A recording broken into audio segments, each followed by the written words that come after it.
All right, Indianapolis Motor Speedway fans, Doug Boles here with you again for another one of our weekly episodes of talking to one of the NTT IndyCar Series drivers who will be competing in this year's Indianapolis 500 presented by Gamebridge, the 107th one. And I'm pretty excited right now because I'm sitting next to the 2022 NTT IndyCar Series champion, Will Power.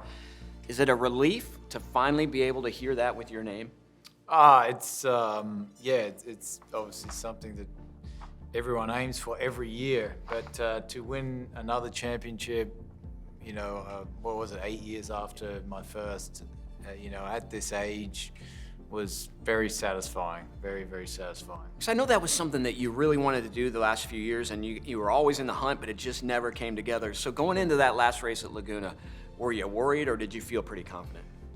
I was neither. I was just all about the process and just doing what I needed to do, and if it was going to work out, it'd work out. If not, that's life. So I didn't really put a ton of pressure on myself. I just focused on the things I needed to, and it worked out. So where did that willpower come from? The willpower I know is emotional, it got fired up on his sleeve. How were you able to take away the passion you have in and out of the car and really step back and approach it the way you just discussed? I think it just comes with age. It's you get worn down by emotions over your life. Eventually, you just don't react. You just know, that's life. It's never perfect. Things go wrong, and I feel very fortunate to do what I do. I'm very lucky, very, very lucky. So no matter what happens, if I don't win, the fact I'm getting paid to drive a race car, you can never have a bad day. You can never complain. So, I hope that if you win the Indianapolis 500 in 2023, that the willpower that I see is the willpower I saw in 2018, because I didn't think anybody was ever going to top the way that Tacoma celebrated in 2017. Yeah. And then you won the Indy 500, and it was just craziness.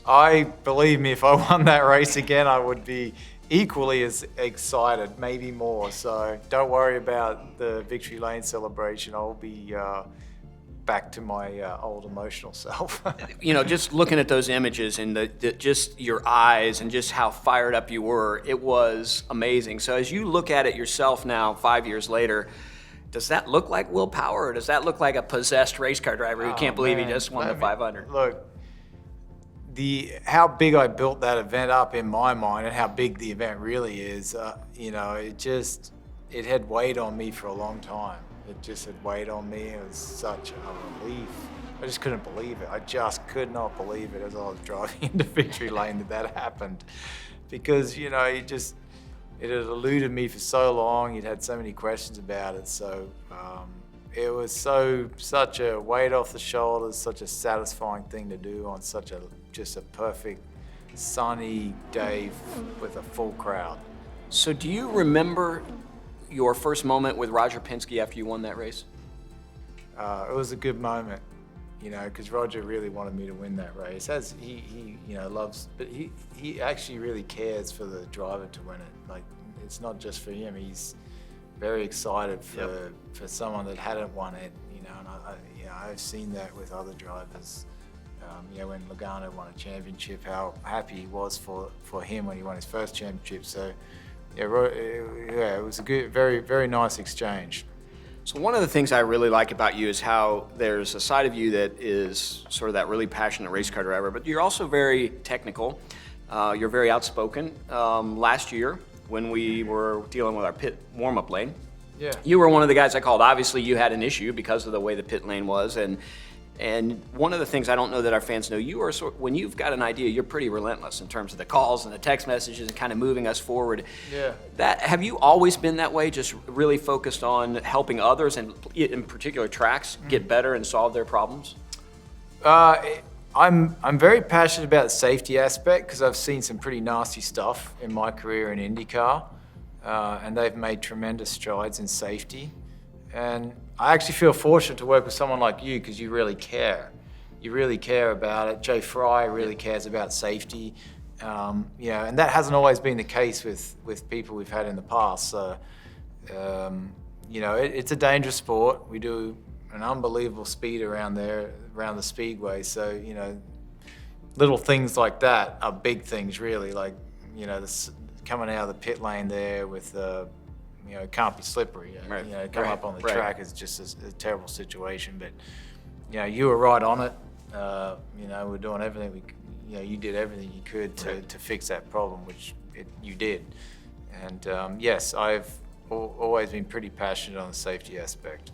You know, one of the things I remember, the first time we actually used that RPE was after you won your Indianapolis 500. Yeah. And you were coming to test later in the year, and you were like, please don't, please don't, please don't, because Yeah. one thing you guys know about our surface hadn't been redone since 2004. Yeah. But you know what it is every year, right? And Yeah. you were really concerned that the grip level was going to change. And Yeah. I remember that practice walking out to try and find you, and you were standing on the backside of the pits, and you had your helmet on. And I'm trying to read your eyes because I didn't know whether you were going to be really angry or really happy, and it turned out that at least in that instance, the grip level was fine. And it was a Yeah. big relief for me because all I can think of is that passionate guy that just won the Indy 500 is going to be just as passionate on the other side if the track isn't right. Yeah, I mean, the thing is in motorsport, nothing ever stays the same. Like, you know, I think you realize as you get older, like, tracks are going to change, they're going to get resurfaced, rules are going to change, the cars are going to change. Yep. You know, so you got to be able to adjust. But yeah, you know, I think Indianapolis race real well without, like, the more we put that stuff on there, the more we've lost the outside there. But you know, you got to do what you got to do to save the track. Obviously, you got to fill those cracks in so the ice doesn't get in and make the track worse, and try to make it last a bit longer. But yeah, you know, things change, and sometimes it makes the racing more interesting. So For sure. you know, that's just the way it is. So you've known the highs and the lows in your racing career, and certainly at the Speedway. Talk a little bit about the night before last row qualifying in 2021. What goes through your mind? You're an Indy 500 winner. You're one of the fastest guys in our series, yet you still don't know you're in the show yet.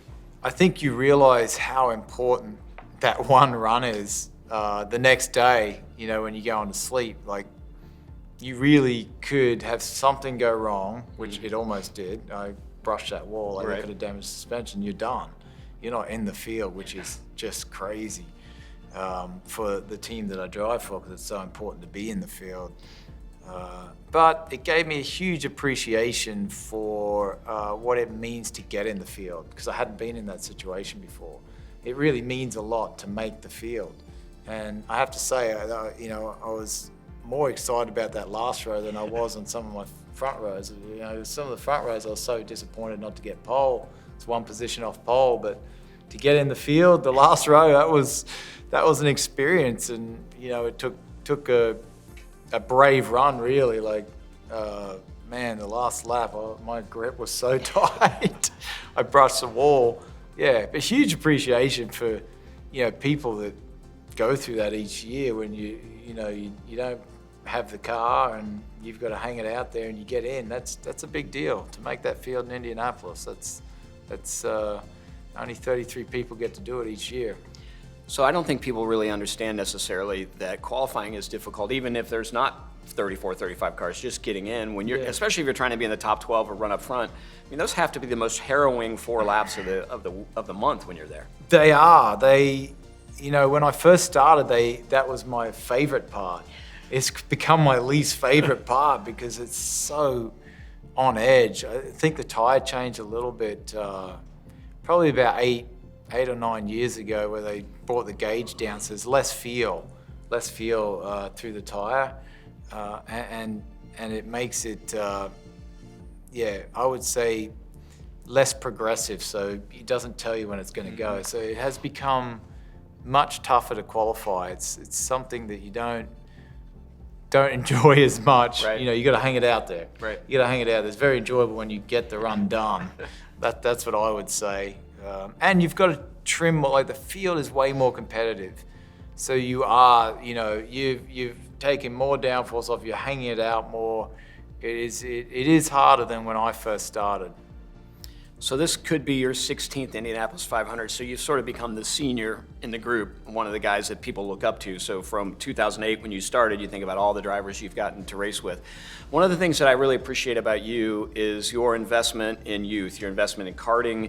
You were really instrumental in helping get the next gen piece together, our Force Indy piece together. As you're out as sort of a senior driver now, how often are you out interacting with young kids and helping young kids come up through the series? I do go-kart in the off season. I love seeing the young kids coming up, and you know, you can pick them real early. The guys that are they're going to make it, the guys have the right attitude and obviously the natural ability. I helped Miles Rowe, who's racing Indy Pro this year. I saw him when he was 11 years old, and he'd only ever done indoor karts. It was his first time on a real track. I just happened to be out there, and I've come up behind him and thought, man, this guy can drive, and sort of spoke to his dad and said, yeah, he hasn't really done much. So I watched him from there on. But well, you were at Indy for his first test when we brought him in. I was, yeah. That all came about, and I called Roger, said, I think I got a guy for you, and Roger organised a test, and got rolling, and he's done a great job. He almost won the championship last year in F2000, and I'm hoping he's in IndyCar he could be in IndyCar by 2025 if everything went really well. So as you think about this May, I don't know if this is set in for you, but you are, I guess, a 6-time winner at the Indianapolis Motor Speedway. You won 5 times on the road course, right? And one of them has been an Indy 500. What is it about the road course? I think I remember one time you saying to me, we should race all of the IndyCar races on the road course. What is it about that road course that suits you so well? I guess it's a track of complexes, right? Like turn 1 through 2 to 4 is a technical complex, and then when you get to turn 7, that's a whole complex that you got to give and take through each of those corners to make the whole thing work. So it is quite technical. It's a very European-esque type track, very smooth, consistent grip level throughout it, and it just seems to suit my style.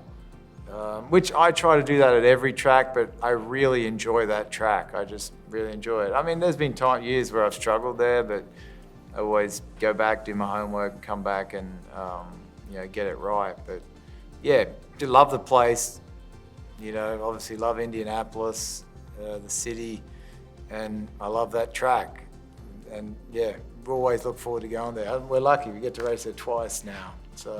So 2018, you win that race, you win the Indianapolis 500. In 2019, Simon Pagenaud wins the pole that race in the GMR IndyCar Grand Prix and the Indy 500.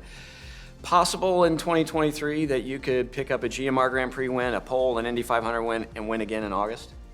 Yeah, obviously that is always possible. Someone could do that.